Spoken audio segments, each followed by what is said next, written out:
Assalamualaikum grade 9th. How are you all? Hope you all are fine. Beta, today the date is 26/8/2020 and the day is Wednesday. Chapter number 4 and our today's topic is metallic bond. बेटा हमने पीछे पढ़े ionic bond, covalent bond, coordinate covalent bond, ठीक है, polar and non polar covalent bonds. अब हम पढ़ रहे हैं मेटालिक बॉन्ड्स. बेटा उसके नेम से ही हमें पता चल रहा है मेटालिक बॉन्ड का मतलब कौन से बॉन्ड्स होंगे. The bond form between two metallic atoms, ठीक है, या between two metals are called metallic bonds. दो मेटल्स के दरमियान में बनने वाले बॉन्ड को हम मेटालिक बॉन्ड कहेंगे. ठीक है, किस वजह से ये बनते हैं? ड्यू टू मोबाइल और फ्री इलेक्ट्रॉन. मोबाइल का मतलब होता है मूवेबल या मूविंग इलेक्ट्रॉन्स, और फ्री का मतलब भी यही होता है कि जो इलेक्ट्रॉन्स बिल्कुल फ्री होते हैं, न्यूक्लियस के साथ अटैच नहीं होते, फ्रीली मूव कर रहे होते हैं एटम में, उनकी वजह से ऐसा होता है. बेटा सामने आप लोगों को फिगर्स शोन की गई हैं. हम किसी भी एटम का स्ट्रक्चर जो है वो इस तरीके से बनाते हैं कि सेंटर में न्यूक्लियस होता है और उसके इर्द गिर्द जो है वो इलेक्ट्रॉन रिवॉल्व कर रहे होते हैं. ठीक है, लेकिन मेटल्स में इलेक्ट्रॉन्स का स्ट्रक्चर इस तरह से बनता है. ठीक है, ये तो एक एटम था ना, दूसरा एटम भी इसके नज़दीक इसी तरह का होना चाहिए था, लेकिन ऐसा नहीं होता. क्यों? क्योंकि इसके जो आउटर मोस्ट इलेक्ट्रॉन्स होते हैं वो फ्रीली मूव कर रहे होते हैं. ये सब जो पॉजिटिव चार्जेस हैं ये न्यूक्लियस हैं. ठीक है, और ये जो डॉट्स में आप लोगों को शो किए गए हैं ये इसके इलेक्ट्रॉन्स हैं. मेटल्स के जो इलेक्ट्रॉन हैं वो फ्रीली मूव कर रहे होते हैं, outer most electrons freely move करते हैं. ठीक है, जिसकी वजह से इनकी प्रॉपर्टीज़ जो है डिफरेंट हो जाती हैं. ऐसा क्यों? क्योंकि बेटा मेटल्स का जो साइज़ होता है वो बड़ा होता है. साइज़ बड़ा होने की वजह से उनमें जो शील्डिंग इफेक्ट है वो ज़्यादा हो जाता है, और शील्डिंग इफेक्ट ज़्यादा होता है तो आपको पता है कि न्यूक्लियस का आउटर मोस्ट इलेक्ट्रॉन के ऊपर होल्ड जो है वो कम हो जाता है. ठीक है, in metals the hold of nucleus over the outermost electron is weak because of large size and greater number of shells.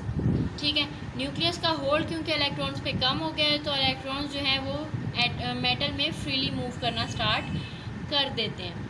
ठीक है, वैसे तो इलेक्ट्रॉन्स को इस तरह से ज्वाइन अप होना चाहिए, लेकिन ऐसा नहीं होता. इलेक्ट्रॉन्स फ्रीली मूव कर रहे होते हैं, कहीं पे भी इलेक्ट्रॉन्स मौजूद होते हैं. ठीक है, metals have tendency to lose their outermost electrons easily. बेटा अब क्योंकि शील्डिंग इफेक्ट ज़्यादा है, इलेक्ट्रॉन जो है न्यूक्लियस से ज़्यादा फासले पर हैं, तो मेटल जो है अपने इलेक्ट्रॉन्स को लूज़ करने की कैपेबिलिटी रखते हैं कि वो अपने इलेक्ट्रॉन्स को लूज़ कर देते हैं.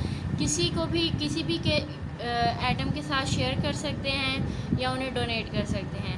आगे free electrons move in space. अब ये जो फ्री इलेक्ट्रॉन्स आप लोगों को फिगर में नज़र आ रहे होंगे, ये सारे डॉट्स जो हैं ये न्यूक्लियस के इर्द गिर्द जितनी भी स्पेस है उसमें मूव कर रहे होंगे, फ्रीली मूव कर रहे होंगे. ठीक है, किसी भी डायरेक्शन में मूव कर रहे होंगे. No one attach to any atom. कोई भी किसी स्पेसिफिक एटम के साथ अटैच नहीं है कि मैं कहूँ कि ये वाला जो इलेक्ट्रॉन है ये इस एटम का है, लेकिन ऐसा नहीं है. ये वाला इलेक्ट्रॉन मूव करते हुए कभी इसके पास जाएगा, कभी इसके पास, कभी इसके पास. किसी भी एटम के साथ ये फुली अटैच्ड नहीं होते. They form a common pool.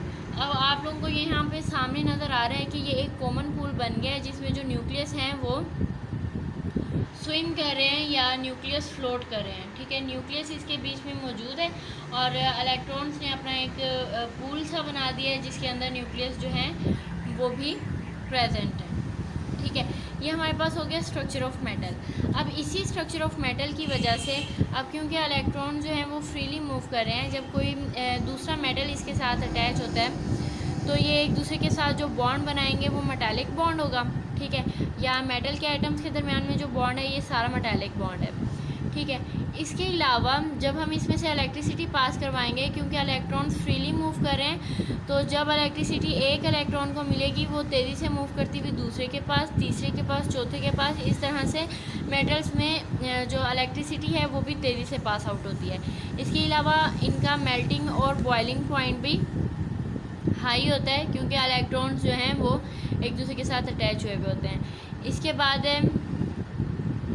ये कंडक्टर होते हैं, गुड कंडक्टर होते हैं. ठीक है, हीट के भी इलेक्ट्रिसिटी के भी. जब एक इलेक्ट्रॉन को, एक पार्टिकल को हीट एनर्जी मिलती है वो तेज़ी से अपनी हीट एनर्जी सेकंड वाले को, थर्ड वाले को, थर्ड से फोर्थ, फोर्थ से फिफ्थ, इस तरह से मूव आउट कराना स्टार्ट कर देते हैं. इस तरह से इनकी जो कंडक्टिविटी है वो बढ़ जाती है तेज़ी से.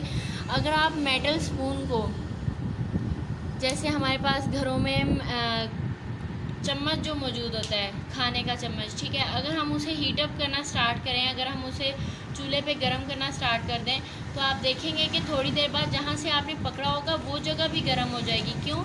क्योंकि मेटल में जो फ्री इलेक्ट्रॉन्स होते हैं वो तेज़ी से कंडक्ट कर देते हैं हीट एनर्जी को, और वो हीट एनर्जी आपके हाथ तक, आपकी फिंगर तक पहुंच जाती है जहां से आपने उसे पकड़ा होता है। ठीक है, इस तरह से मेटल्स में हीट और इलेक्ट्रिसिटी जो है वो बहुत तेज़ी से पास आउट होती है। ठीक है, और ये जो हमारे पास सारी जो रीज़न्स हैं ये मेटालिक बॉन्डिंग की हैं कि मेटल्स किस तरह से बॉन्ड फॉर्म करते हैं। ठीक है, और क्यों बॉन्ड फॉर्मेशन करते हैं। Okay, now open your books. 9th class page number 65 है आप लोगों के पास, मेटालिक बॉन्ड। बेटा इसमें इसकी फर्स्ट 2 लाइंस में डेफिनेशन है कि मेटालिक बॉन्ड्स होते क्या हैं, ये इसकी डेफिनेशन है यहाँ से। ठीक है, और उसके बाद मैंने आप लोगों को सारे जो हैं वो पॉइंट्स में देखें, हमारे पास बुक में एक बहुत बड़ा पैराग्राफ है। ठीक है, और मैंने उन्हें किस फॉर्म में राइट किया है, पॉइंट्स की फॉर्म में, तो आप इसे पॉइंट्स की फॉर्म में प्रिपेयर कर सकते हैं। इसका ये सारा पैराग्राफ ही इंक्लूडेड है।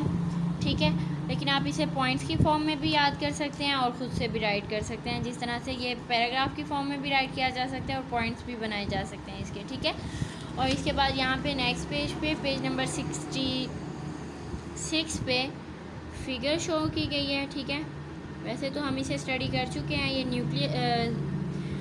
ये हमारे पास इसका न्यूक्लियस है। ठीक है, जिसमें पॉजिटिव चार्ज मौजूद है और उसके इर्द गिर्द जो है इलेक्ट्रॉन्स मौजूद हैं, फ्रीली फ्लोटेड हैं, किसी भी डायरेक्शन में कहीं पे भी कोई भी इलेक्ट्रॉन मौजूद हो सकता है। ठीक है, ये इसकी एग्जांपल थी।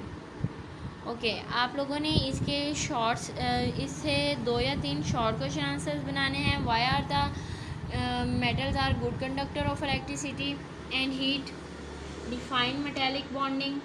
ठीक है, और structure of metallic structure, draw metallic structure. इस तरह के 3 शॉर्ट क्वेश्चन आप लोगों ने इसमें बना के उनके आंसर्स इसी पैराग्राफ में से फाइंड आउट करके वो राइट करने हैं और इनकी पिक्चर्स मुझे शेयर करनी है। ओके, फ़ी अमान अल्लाह।